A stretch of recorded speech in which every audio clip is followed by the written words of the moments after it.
The desert was quiet. Mount Sinai still stood tall in the distance, the mountain where fire had once fallen and God's voice had shaken the earth.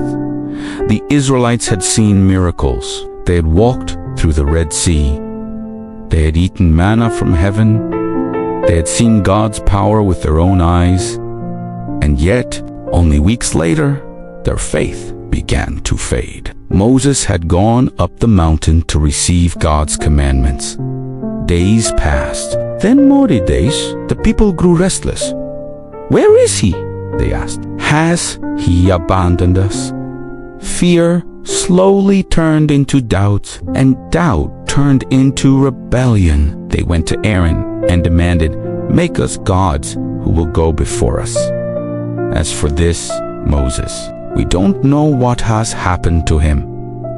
Aaron gave him. He collected their gold earrings, their jewelry, their treasures. He melted it down and shaped it into a golden calf, a statue, a false god. And the people shouted, "These are your gods, O Israel, who brought you out of Egypt." They built an altar before it. They danced, they celebrated, they worshipped something they had made with their own hands.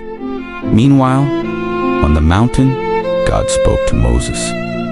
"Go down," he said. "Your people have corrupted themselves." Moses rushed down the mountain, carrying the stone tablets, the very words of God. And what he saw broke his heart.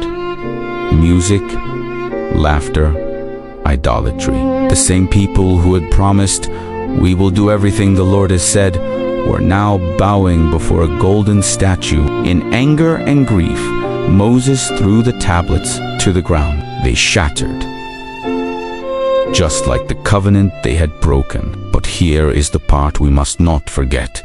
Even after their rebellion, God did not destroy them completely. Yes, there were consequences. Yes, there was discipline, but there was also mercy. Because that's who God is. The story of the golden calf is not just about ancient Israel.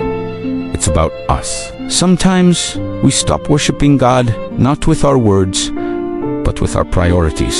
We say we trust Him, but panic when we don't see quick answers. We say He is enough, but run to other things for comfort. The Israelites grew impatient. They wanted something they could see, something they could control. And how often do we do the same? Money, status, approval, comfort, modern golden calves. But here is the hope. God still calls us back, just like He called Israel back to Himself. Worship is not about perfection. It's about repentance. It's about turning back when we realize we've wandered. The Israelites failed, but God's faithfulness never failed. And today, He is still the same when we stop worshiping Him.